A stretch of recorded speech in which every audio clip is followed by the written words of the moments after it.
मीमांसा civil service academy में आपका स्वागत है। ये लेक्चर है Madhya Pradesh PSC solve paper 1990 से 2024 तक के, यानी 2024 तक, 1990 से 2024 में जितने भी मध्य प्रदेश पीएससी में हिस्ट्री क्वेश्चन आए हैं उसको इसमें इंक्लूड किया गया है। इसके अब तक 6 पार्ट आ चुके हैं, ये इसका 7वां पार्ट है।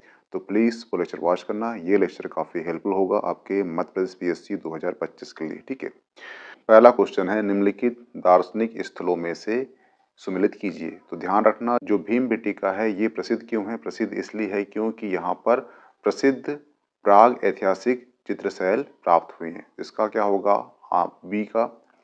बी का होगा 1। हुआ क्लियर? ठीक है। जो बांधवगढ़ है, बांधवगढ़ जो है ये है एक नेशनल पार्क है। हुआ क्लियर? चित्रकूट जो है, चित्रकूट में हमें राम कथा से जुड़े तीर्थ स्थल प्राप्त होते हैं। और जो उदयगिरी है, उदयगिरी से हमें मिलते हैं शैलाओं को उत्खनित कर गढ़ी मूर्ति स्तंभ आदि प्राप्त होते हैं। ठीक है, तो इसका आंसर जो भी होगा आप मिलान कर लेना। ठीक है, और जो भीमबेटका है ये आपके रायसेन जिले में स्थित है।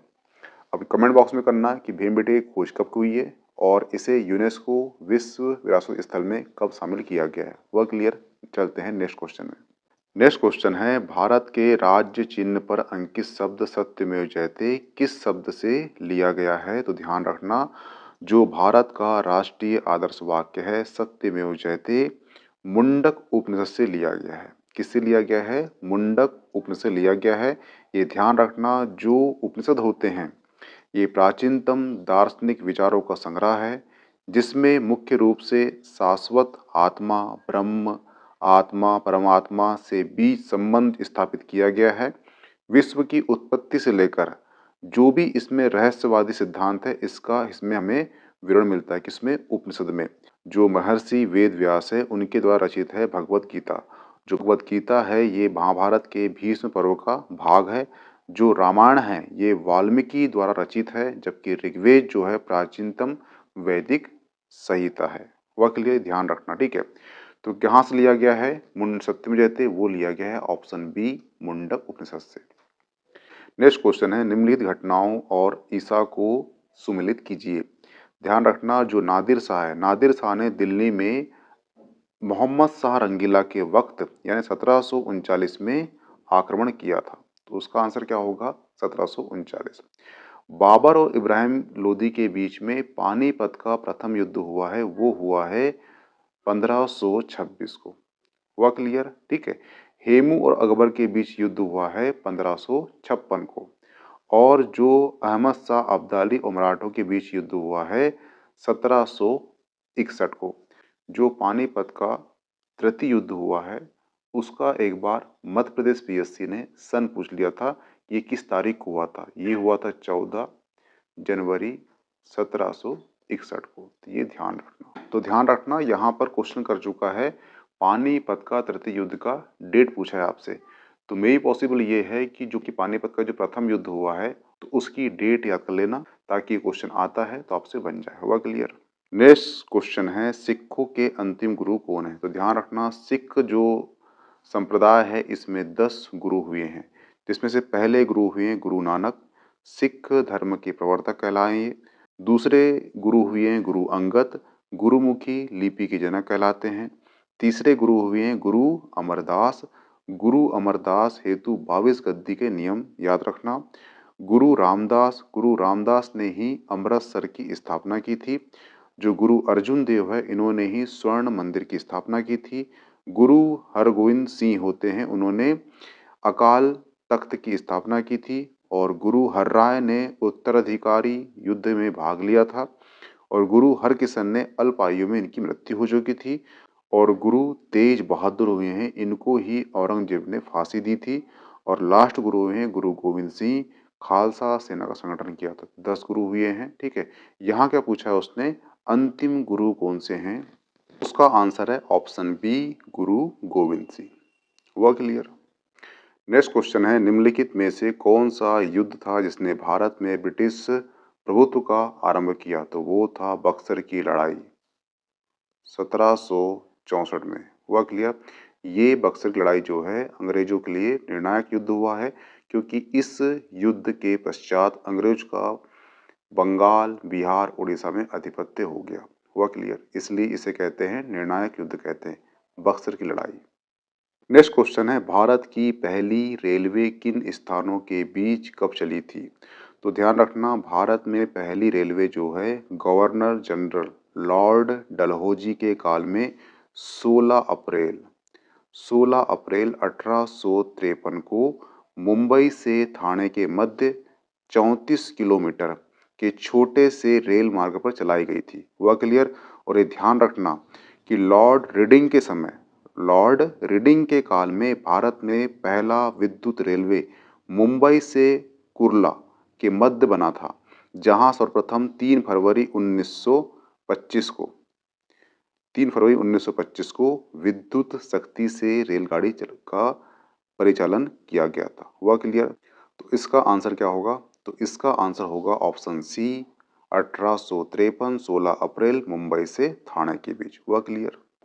नेक्स्ट क्वेश्चन है, सम्मिलित कीजिए। पहला है प्रार्थना समाज। तो ध्यान रखना, 1867 में केशव चंद्र सेन की प्रेरणा से आत्मारंगा पांडुरंगा ने मुंबई में प्रार्थना समाज की स्थापना की, जिसके प्रमुख नेता कौन थे? वो थे महादेव गोविंद रनाडे। तो इसका आंसर क्या होगा? महादेव गोविंद रनाडे। वह क्लियर? और जो सत्य शोधक समाज है, इसकी स्थापना की है ज्योतिबा फूले ने। जो सत्य शोधक समाज है, इसकी स्थापना ज्योतिबा फूले ने कहाँ की है? ये महाराष्ट्र में की थी। फूले ने मानव के अधिकारों पर और जाति प्रथा के उल्लंघन पर जोर दिया।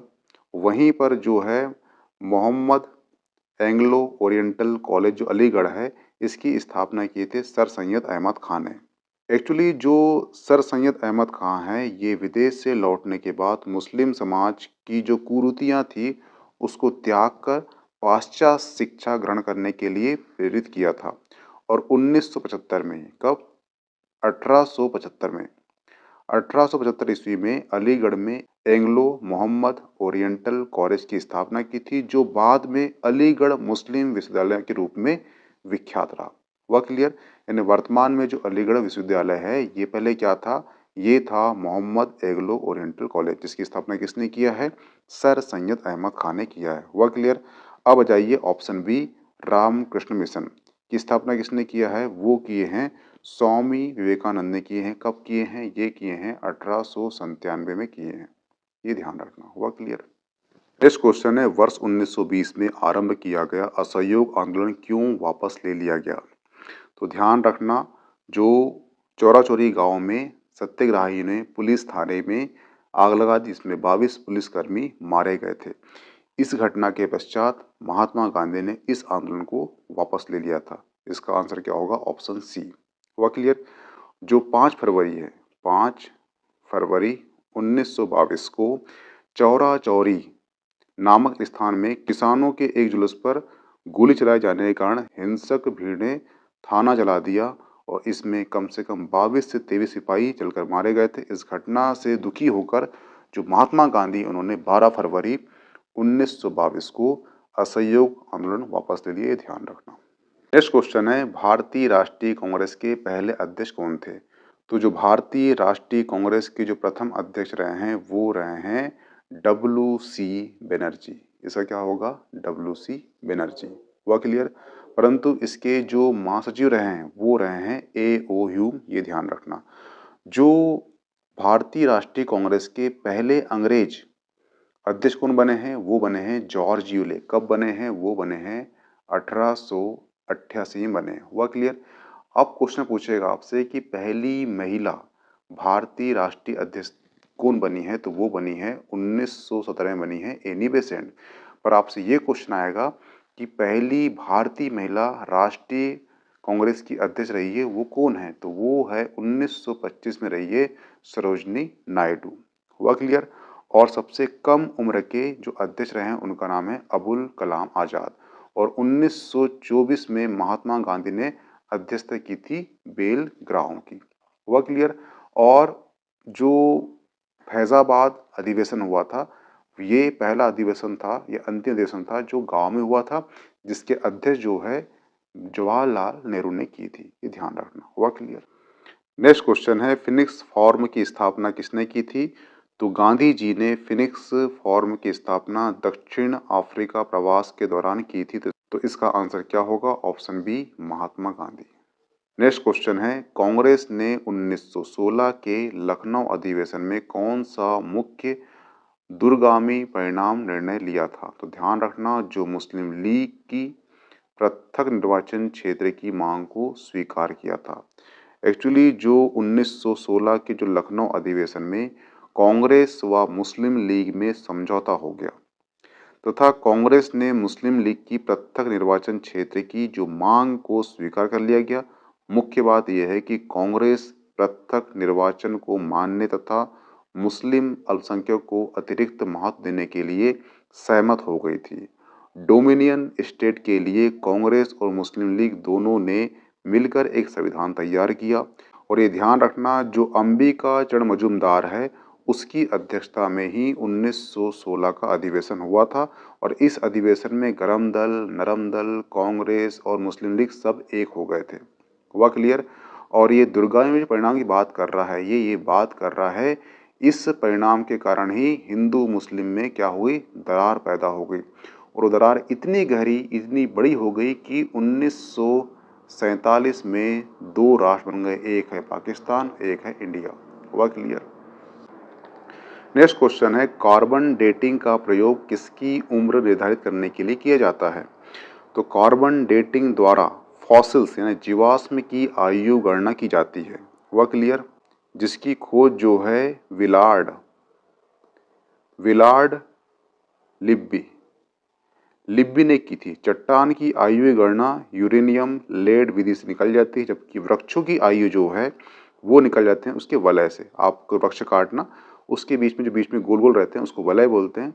उसकी आयु, उसके वलों की संख्या के अकॉर्डिंग ही वृक्षों की आयु निकल जाती है। तो इसका आंसर क्या होगा? फॉसिल्स, सी। हुआ क्लियर? नेक्स्ट क्वेश्चन है मध्य प्रदेश में प्राग ऐतिहासिक शैला चित्र कहाँ पाए जाते हैं? ध्यान रखना, ये जो चित्र हमें कहाँ मिले हैं? ये मिले हैं भीम बेटिका में। और भीम बेटिका जो है ये कहाँ पर है? ये रायसेन जिले में स्थित है। हुआ क्लियर? और ये जो भीम बेटिका है प्रसिद्ध इसलिए है कि यहाँ पे प्राचीनतम शैल चित्र यहाँ से प्राप्त हुए हैं। हुआ क्लियर? ये चित्र जो है भारतीय उपमहाद्वीप में मानव जीवन के प्राचीनतम चिन्ह में से एक है। इनमें से जो अधिकांश शैल चित्र है वो मध्य पाषाणकालीन है और इसकी खोज जो है V.S. वाकड़कर ने की थी, ये ध्यान रखना। नेक्स्ट क्वेश्चन है उज्जैन का प्राचीनतम नाम क्या है? तो ध्यान रखना, 16 महाजनपद में अवंतिका जनपद पश्चिमी भाग भारत में स्थित था। आधुनिक मालवा मध्य प्रदेश में कुछ भागों में मिलाकर जनपद बनाया गया। अवंतिका के दो भाग थे, उत्तरी अवंतिका जिसकी राजधानी उज्जैनी थी और जो दक्षिणी अवंतिका थी उसकी राजधानी महसमती थी। उज्जैन का पूरा नाम अवंतिका था। हुआ क्लियर? ठीक है। और ये ध्यान रखना, जो 16 महाजनपद हुए हैं, 16 महाजनपद में सबसे शक्तिशाली जनपद था वो था मगध और सबसे बड़ा क्षेत्रफल में वो था अवंतिका। और अवंतिका का सबसे प्रतापी राजा था वो था चंड प्रद्योत। और ये क्वेश्चन जो है 2019 का जब प्री हुआ था वहां पूछ लिया था, ये ध्यान रखना। हुआ क्लियर? नेक्स्ट क्वेश्चन है चरक संहिता नामक पुस्तक किस विषय से संबंधित है? तो ध्यान रखना, चरक संहिता एक्चुअली चिकित्सा आयुर्वेद से संबंधित पुस्तक है जिसकी रचना चरक ने कब की थी? वो कुषाण काल शासन कनिष्क के काल में हुई थी। तो इसका आंसर क्या होगा? ऑप्शन सी, चिकित्सा से। नेक्स्ट क्वेश्चन है खजुराहो के मंदिर का निर्माण किसने कराया था? तो ये चंदेलों ने कराया थे, ध्यान रखना। नेक्स्ट क्वेश्चन है भारत में व्यावसायिक संबंध स्थापित करने वाला पहला यूरोपियन देश कौन सा है? तो वो है पुर्तगाल है। नेक्स्ट क्वेश्चन है इंकलाब जिंदाबाद का नारा किसने दिया था? तो इंकलाब जिंदाबाद नारे का जो निर्माता है, सृजनकर्ता है, उसका नाम है मोहम्मद इकबाल। क्या नाम है? मोहम्मद इकबाल ने किया था। भगत सिंह ने इनके नारे को लोकप्रिय बनाया। जिस प्रकार से भारत छोड़ो जो नारा है ये महात्मा गांधी ने प्रसिद्ध किया, परंतु ये नारा दिया किसने था? ये नारा दिया था यूसुफ मिहिर ने। हुआ क्लियर? और तुम मुझे खून दो मैं तुम्हें दूंगा आज़ादी, ये नारा किसका था? ये नारा था सुभाष चंद्र बोस का, ये ध्यान रखना। नेक्स्ट क्वेश्चन है स्वराज मेरा जन्मसिद्ध अधिकार है और मैं इसे लेकर रहूंगा, यह कथन किसका है? तो बाल गंगाधर तिलक ने पूना में 1916 में होम रूल लीग की स्थापना के बाद पूरे देश में भ्रमण के दौरान स्वराज्य के लिए जनमत तैयार करने का प्रयास किया और नारा दिया, स्वराज्य मेरा जन्मसिद्ध अधिकार है और मैं इसे लेकर रहूंगा। इसका आंसर क्या होगा? बाल Gangadhar Tilak, option C. Next question है, भारत छोड़ो आंदोलन कब आरंभ हुआ था? तो ये हुआ था 8 अगस्त 1942 को। इसका आंसर क्या होगा? Option B. हुआ क्लियर? और मुंबई के ग्वालियर टैंक मैदान में यह आंदोलन का आरंभ हुआ था। इसी आंदोलन में महात्मा गांधी ने करो या मरो का नारा दिया था। इसलिए यूपीएससी ने क्वेश्चन कर लिया था कि महात्मा गांधी के नेतृत्व में सबसे हिंसक आंदोलन कौन सा है? तो वो है 1942 का, क्योंकि इसमें नारा कौन सा दिया था? करो या मरो का नारा दिया था। हुआ क्लियर? और 9 अगस्त, इसके एक दिन बाद ही 9 अगस्त को ऑपरेशन जीरो आवर के तहत अंग्रेजों ने सभी बड़े नेताओं को गिरफ्तार कर लिया था। नेक्स्ट क्वेश्चन है, जनरल डायर का नाम किस घटना से जुड़ा हुआ है? तो ये जुड़ा हुआ है 13 अप्रैल 1919 की घटना। वो घटना कौन सी थी? वो थी जलियांवाला बाग। हुआ क्लियर? नेक्स्ट क्वेश्चन है, सत्यमेव जयते का उल्लेख किसे मिलता है? तो ये मिलता है मुंडक उपनिषद में मिलता है। नेक्स्ट क्वेश्चन है, बुद्ध का जन्म कहाँ हुआ था? तो बुद्ध का जन्म जो है लुम्बिनी नामक गांव, किसका था? कपिलवस्तु में लुम्बिनी नामक गांव में 563 ईसा पूर्व में हुआ था। इन्होंने हुआ था, ठीक है। और इनका जो पहला उपदेश है वो है सारनाथ में, क्योंकि इनके जो 5 शिष्य थे ये वहीं पे थे, इसलिए वहाँ पे गए और यहाँ पे उनने पहला उपदेश दिया। सारनाथ में इन्होंने दिया, पहला उपदेश दिया। और सर्वाधिक जो उपदेश है इन्हें कहाँ दिए? इन्हें दिए हैं श्रावस्ती में दिए हैं। पहला उपदेश दिया है सारनाथ में और सर्वाधिक जो उपदेश दिया है ये श्रावस्ती में दिया है। हुआ क्लियर? और इनकी मृत्यु जो है ये हुई थी कुशीनगर में। कब हुई थी? 483 में हुई थी, ये ध्यान रखना। नेक्स्ट क्वेश्चन है, हैंग किस शासक के शासनकाल में आया था? तो हैंग जो है हर्ष के शासनकाल में आया था और ये बुद्ध की जो शिक्षा थी उसको ग्रहण करने आया था। और ये हैंग जो है नालंदा विश्वविद्यालय गया, वहां पर उसने 18 महीने तक योग शास्त्र का अध्ययन किया, ये ध्यान रखना। नेक्स्ट क्वेश्चन है, गवर्नर जनरल पर महाभियोग मुकदमा चलाया गया था, वो कौन सा गवर्नर जनरल है? तो ध्यान रखना, जो वारेन हेस्टिंग हुआ है, वारेन हेस्टिंग पर ब्रिटेन में महाभियोग चलाया गया था। क्यों चलाया गया था? क्योंकि जो बनारस के राजा थे चेत सिंह और अवध की बेगम से अनाधिकृत धन वसूली को लेकर चलाया गया था वारेन हेस्टिंग के ऊपर। 1785 में महाभियोग चलाया गया था, जिस पर 1788 से लेकर 1795 तक सुनवाई हुई। अंततः इसे आरोप मुक्त कर दिया गया था। ठीक है, तो क्या क्वेश्चन होगा? इसका आंसर क्या होगा? Warren Hastings, option A. Next question है, ब्रह्म समाज की स्थापना किसने की थी? तो ब्रह्म समाज की स्थापना जो है 1828 में राजा राम मोहन राय द्वारा की गई थी। जो दयानंद सरस्वती है इन्होंने 1875 में स्थापना की थी, किसकी? वो की थी आर्य समाज की। ठीक है, और इसके सिद्धांत को प्रसार करने के लिए इनने बुक लिखा था और बुक का नाम था सत्यार्थ प्रकाश। हुआ क्लियर? जो केशव चंद्र सेन है ये ब्रह्म समाज के कुशल नेता थे। इन्हीं की प्रेरणा से प्रार्थना समाज की स्थापना की गई थी। इस समाज के जो प्रमुख नेता थे, किसके? प्रार्थना समाज के, वो थे महादेव गोविंद रनाडे। हुआ क्लियर? और जो स्वामी विवेकानंद है इन्होंने रामकृष्ण परमहंस जो मठ है इसकी स्थापना की थी, ये ध्यान रखना। नेक्स्ट क्वेश्चन है, भारतीय राष्ट्रीय कांग्रेस की स्थापना कब हुई थी? तो ये हुई थी दिसंबर 1885 को हुई थी। और ये ध्यान रखना कि जो भारतीय राष्ट्रीय कांग्रेस का प्रथम अधिवेशन है कि मुंबई के गोकुलदास तेजपाल संस्कृत विश्वविद्यालय में दिसंबर 1885 हुआ था। और इसके अध्यक्ष कौन थे? और वो अध्यक्ष थे व्योम चंद्र बनर्जी। इसके जो प्रथम अंग्रेज अध्यक्ष थे वो थे जॉर्ज यूले। इसकी जो प्रथम महिला अध्यक्ष थी वो थी एनी बेसेंट। और इसकी प्रथम भारतीय महिला कौन थी? तो वो थी सरोजनी नायडू। हुआ क्लियर? नेक्स्ट क्वेश्चन है, डॉक्टर भीमराव अम्बेडकर का जन्म जो है कहाँ हुआ था और ये कब हुआ था? तो डॉक्टर भीमराव अम्बेडकर का जन्म जो है 14 अप्रैल 1891 में एक महार कुल में महू मध्य प्रदेश में हुआ था और इनकी जो मृत्यु है ये हुई थी 1956 को हुई थी। और ये ध्यान रखना, जो 1942 में इन्होंने ही अनुसूचित जाति संघ का गठन किया था और ये स्वतंत्र भारत के प्रथम विधि मंत्री थे। तो इसका आंसर क्या होगा? 1891, यानी ये सही है। 56 यानी कि ये सही है, ऑप्शन बी।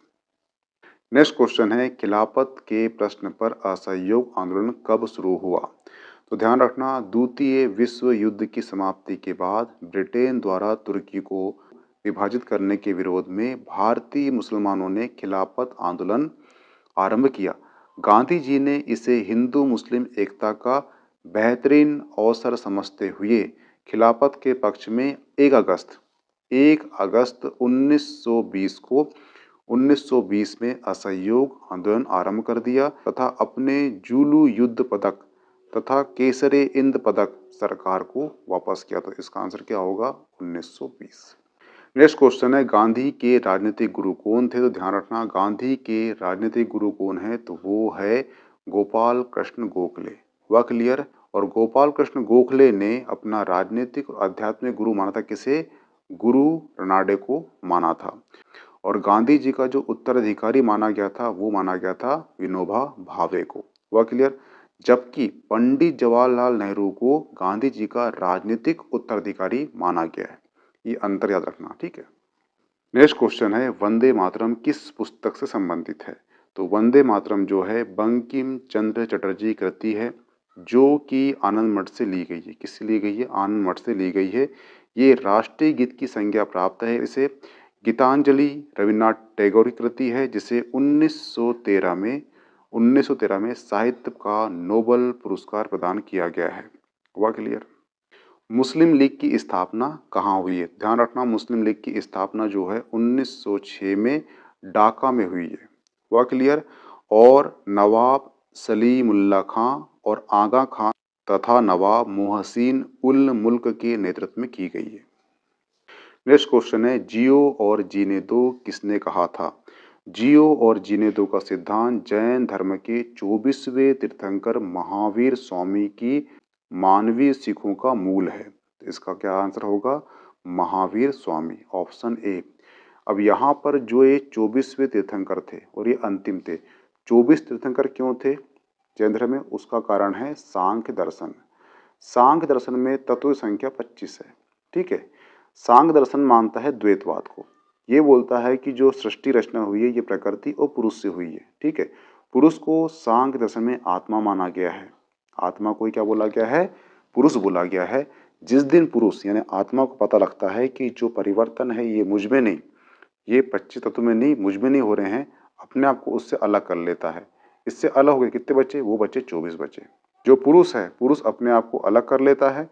जब पुरुष अपने आप को अलग कर लेता है तो तत्वों की संख्या बचती है 24। और ये 24 तत्वों की संख्या होने के कारण ही जो जैन दर्शन है वो वहां पर 24 तीर्थंकरों का उल्लेख है। हुआ क्लियर? क्योंकि जैन धर्म काफी सिमिलरिटी रखता है किससे? सांख्य दर्शन से, इसलिए 24 ही इसकी संख्या है। कभी इंटर में क्वेश्चन आपसे कर ले तो इसका वो आंसर देना। हुआ क्लियर? नेक्स्ट क्वेश्चन है, सौदरानंद किसकी रचना है?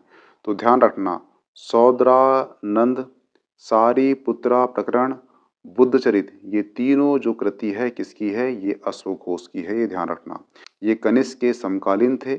बाण भट्ट ने हर्षचरित लिखी है। जो बाण भट्ट है इन्हें लिखिए, हर्षचरित लिखिए।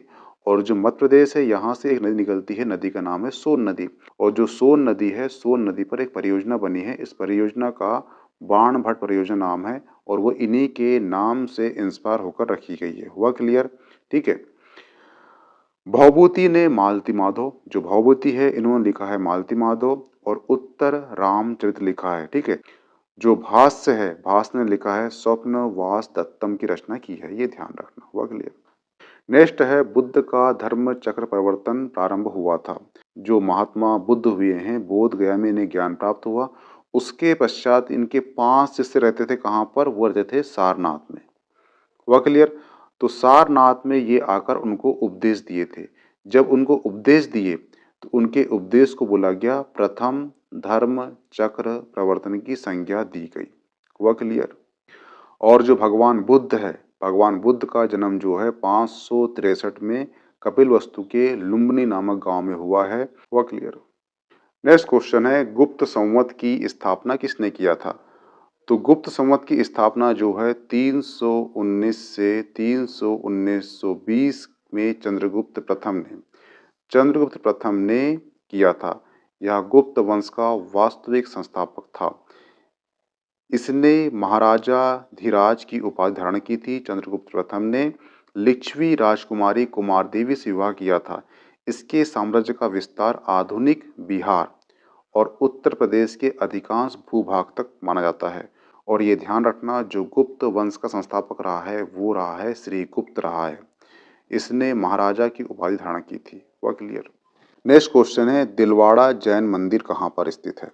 तो दिलवाड़ा जैन मंदिर जो है संगमरमर से बना मंदिर है, जो कि राजस्थान के माउंट आबू पर्वत पर निर्मित है। भीम चालुक्य राजा था, उसका एक सामंती था विमल द्वारा 11वीं सदी में इसका निर्माण नागर शैली में किया गया है। और यहाँ पर जो है जैन मंदिर के साथ विष्णु और शिव के मंदिर भी स्थित है। तो उसका क्या आंसर होगा? वो आंसर होगा माउंट आबू के अरावली पर्वत पे, ऑप्शन ए। नेक्स्ट क्वेश्चन है, स्थायी बंदोबस्त किससे किया गया था? तो स्थायी बंदोबस्त जो है जमींदारों से किया गया था। स्थायी बंदोबस्त का जो जनक कहलाता है वो कहलाता है लॉर्ड कॉर्नवालिस। और ये कब आया था? ये आया था 1793 में आया था। नेक्स्ट क्वेश्चन है, भारत की सती प्रथा को समाप्त किसने किया था? तो भारत में सती प्रथा को समाप्त करने का श्रेय लॉर्ड विलियम बेटिक को जाता है। बेटिक ने 1829 में राजा राम मोहन राय के प्रयास से एक कानून बनाकर सती प्रथा को अवैध घोषित कर दिया। तो सती प्रथा अधिनियम कब का है? वो है 1829 का। परंतु अगर आपसे क्वेश्चन पूछ ले कि विधवा विवाह अधिनियम कब का है, तो वो है 1856 का। ये अंतर याद रखना। हुआ क्लियर। सती प्रथा आएगा तो 1829, अगर आपसे विधवा अधिनियम आएगा तो वो आएगा 1856। हुआ क्लियर, ये ध्यान रखना। नेक्स्ट क्वेश्चन है, भारत में प्रथम जनगणना कब हुई थी? तो भारत में प्रथम जनगणना जो है 1872 में लॉर्ड मियो के कार्यकाल में हुई थी, जबकि भारत में प्रथम नियमित जनगणना जो है 1881 को हुई थी। हुआ क्लियर। और ये लॉर्ड रिपन काल में हुई थी। तो यहाँ क्या पूछा है? यहाँ पूछा है प्रथम पूछा है, तो इसका आंसर 1872 होगा। परंतु यहाँ लगता नियमित पूछ लेता, नियमित प्रथम पूछ लेता, अगर नियमित लगता तो उसका आंसर होता 1881। ध्यान रखना, जो लॉर्ड मेयो काल में हुई है प्रथम, परंतु जो नियमित हुई है वो 1881 हुई है। और किसका काल रहा है? वो रहा है लॉर्ड रिपन का कार्यकाल रहा है। ठीक है। और ये ध्यान रखना, अभी जो हाल ही में जो 2011 की जनगणना हुई थी, ये 15वीं जनगणना थी। अब जो होगी ये 16वीं जनगणना होगी, ध्यान रखना। हुआ क्लियर। नेक्स्ट क्वेश्चन है, शांति निकेतन पश्चिमी बंगाल के किस जिले में अवस्थित है? जो शांति निकेतन है इसकी स्थापना गुरुदेव रविन्द्रनाथ टैगोर द्वारा की गई थी और ये बंगाल के वीरभूमि जिले में स्थित है। इसे विश्व भारती विश्वविद्यालय भी कहा जाता है। राष्ट्रपति जी इसके कुलपति होते हैं, ये ध्यान रखना। नेक्स्ट क्वेश्चन है, गांधी जी ने परिवार नियोजन हेतु क्या तरीका बताया था? तो महात्मा गांधी ने परिवार नियोजन एवं जनसंख्या वृद्धि को रोकने हेतु कृत्रिम साधनों को अपनाने के स्थान पर आत्मनियंत्रण एवं आत्म अनुशासन के तरीके को ही पूर्णतः बताया था। आत्मनियंत्रण, आत्म अनुशासन गांधी जी के जीवन के दर्शन के प्रमुख सिद्धांत। इसका आंसर क्या होगा? Option A. नेक्स्ट क्वेश्चन है, लाहौर षड्यंत्र कांड में निम्नलिखित में से किस क्रांतिकारी को फांसी नहीं हुई थी? तो ध्यान रखना, जो लाहौर षड्यंत्र के तहत 23 मार्च 1931 को भगत सिंह, सुखदेव और राजगुरु को फांसी दे दी गई थी, जबकि जो बटुकेश्वर दत्त थे, बटुकेश्वर दत्त को आजीवन कारावास की सजा देकर सेलुलर जेल भेज दिया गया था।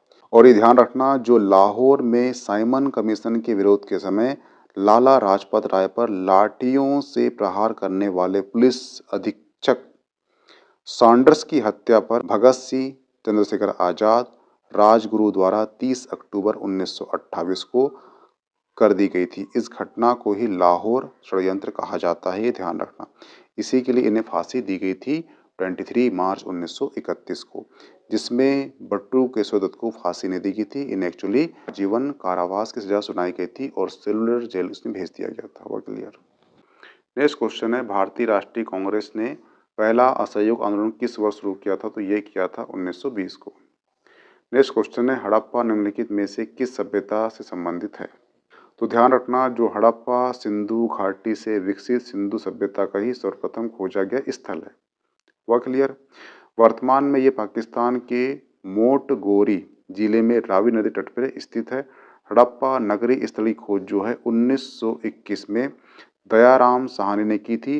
हड़प्पा सैंधव सभ्यता का प्रथम उद्गतित स्थल है, इसलिए इस सभ्यता को हड़प्पा सभ्यता भी कहा जाता है। वैदिक सभ्यता हड़प्पा सभ्यता के बाद विकसित होने वाली पहली बड़ी सभ्यता थी। मेसोपोटामिया सभ्यता का विकास फरार और दजला दो नदियों के बीच में जो स्थित स्थान है वहाँ पे हुआ था, जो आजकल ईरान गणराज्य का हिस्सा है। जो सुमेरियन सभ्यता है वो मेसोपोटामिया सभ्यता का ही एक भाग है। इसका आंसर क्या होगा? वो होगा सिंधु घाटी सभ्यता, ऑप्शन बी। नेक्स्ट क्वेश्चन है, प्रथम बौद्ध संगति कहाँ हुई थी? तो ध्यान रखना, 4 बौद्ध संगति हुई है। भगवान बुद्ध के महापरिनिर्वाण के पश्चात प्रथम बौद्ध संगति जो है 483 में हर्यक वंशी राजा अजातशत्रु के काल में राजगृह में हुई थी और इसके अध्यक्ष जो थे वो थे महाकश्यप। जो द्वितीय संगति हुई थी वो वैशाली में हुई थी। जो तृतीय संगति हुई थी वो पाटलिपुत्र में हुई थी। जो चतुर्थ संगति है ये कश्मीर के कुंडलवन में हुई थी। वह क्लियर? नेक्स्ट क्वेश्चन है, अजंता एलोरा की गुफा किस नगर में स्थित है?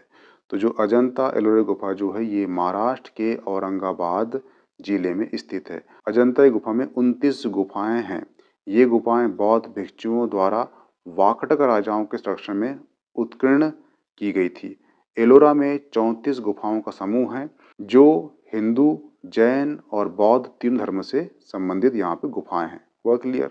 और जो अजंता एलोरा गुफा है इसे 1983 को यूनेस्को के विश्व विरासत स्थल में शामिल कर लिया गया, ये ध्यान रखना। नेक्स्ट है, कालिदास किसके शासनकाल में थे? तो ध्यान रखना, जो कालिदास है ये गुप्त वंश के चंद्रगुप्त द्वितीय के नवरत्नों में से एक थे। इन्होंने अभिज्ञान शकुंतला, मालविका अग्निमित्रम, विक्रम उर्वश्यम नाटकों और रघुवंशम और कुमार संभवम महाकाव्य, मेघदूतम, ऋतुसंहारम नामक खंड काव्य की रचना की है। चंद्रगुप्त विक्रमादित्य ने नवरत्नों में कालिदास के अलावा अतिरिक्त कौन था? वो धन्वंतरी, क्षणपक, अमरसिंह की बुक है एक अमरकोश, और अमरकोश बुक पूछ लिया था 2020 या 21 के यूपीएससी के एग्जाम में। तो ध्यान रखना, अमरकोश बुक किसकी है? वो अमर सिंह की है।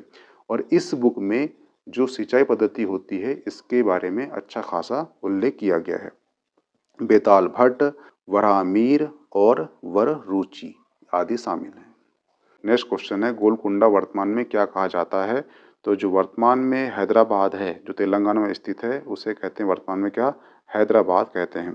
गोलकुंडा राज्य की स्थापना बहमनी राज्य के विभाजन के पश्चात कुली कुतुब शाह ने की थी और 1687 में औरंगजेब ने इसे मुगल राज्य में मिला लिया था। और ये ध्यान रखना, जो गोलकुंडा की खान से ही प्रसिद्ध कोहिनूर हीरा निकाला गया था। नेक्स्ट क्वेश्चन है, जहांगीर महल कहाँ स्थित है? तो ध्यान रखना, जहांगीर महल जो है आगरा में स्थित है। अकबर ने अपने पुत्र शाहजादा सलीम, जिसे जहांगीर के नाम से जाना जाता है, के लिए निर्माण किया था। आगरा के किले में 2 दरवाजे हैं जिसे दिल्ली दरवाजा तथा अमर सिंह दरवाजा कहा जाता है। वह क्लियर? जो दिल्ली दरवाजा है इसका और एक नाम है वो है हाथी दरवाजा। इस किले में जहांगीर महल के साथ अकबर महल भी है। लाहौर किले का निर्माण जो है अकबर ने किया था। औरंगाबाद में औरंगजेब ने अपनी पत्नी रूबिया उत दौरानी का मकबरा स्थित है। इस मकबरे का निर्माण जो है 1678 के आसपास हुआ है। इसकी स्थापत्य जो है शैली ताजमहल पर आधारित है। इसे द्वितीय ताजमहल भी की संज्ञा दी जाती। किसे वो दी जाती? औरंगजेब की पत्नी रूबिया उद दौरानी के महल को। वह क्लियर? इसका आंसर क्या होगा? Option C. तो यहाँ पे आपका 1990 से लेकर 2024 तक जितने भी क्वेश्चन आए हैं हिस्ट्री से, ये सारे क्वेश्चन यहाँ पे समाप्त होते हैं, ठीक है। इसकी पीडीएफ आपको मीमांसा एकेडमी का जो टेलीग्राम चैनल प्राप्त हो जाएगी, प्लीज ज्वाइन कर लीजिए। ओके, थैंक्स, मिलते हैं नेक्स्ट लेक्चर में।